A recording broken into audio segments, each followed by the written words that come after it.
विकास दिव्यकीर्ति के सवालों से क्यों भाग खड़े हुए धर्म के ठेकेदार? संस्कृत में मंत्रों के पीछे कोई साजिश है क्या?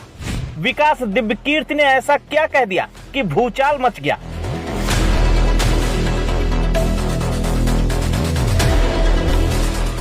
विकास दिव्यकीर्ति को कौन नहीं जानता? दिव्यकीर्ति की तार्किक बातें कई बार भूचाल मचा चुकी हैं। एक बार फिर से विकास दिव्यकीर्ति का एक बयान सुर्खियों में है। इस बार ऐसा सवाल है कि धर्म के ठेकेदारी करने वाले लोग मैदान छोड़कर भाग गए। पहले सुन लो 10 सेकंड का उनका बयान, फिर हम बताएंगे और क्या कहा दिव्यकीर्ति ने। और आपके मन में कभी ये सवाल भी नहीं है कि अगर ईश्वर सच में ईश्वर है तो वो हिंदी क्यों नहीं समझता है? उसे संस्कृत ही क्यों समझ में आती है? हमें तो हिंदी, अंग्रेजी, भोजपुरी 3 समझ में आती है। तो सुना आपने, सवाल तो तार्किक है कि भगवान को सिर्फ संस्कृत में ही क्यों समझ आता है।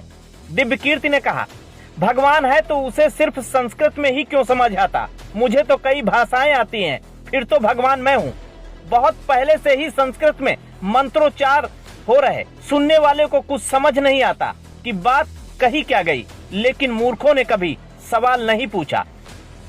इसमें कोई दो राय नहीं है कि बहुतों के लिए धर्म एक धंधा है, इसलिए तो तार्किक बातों को अपनी बेइज्जती समझते हैं।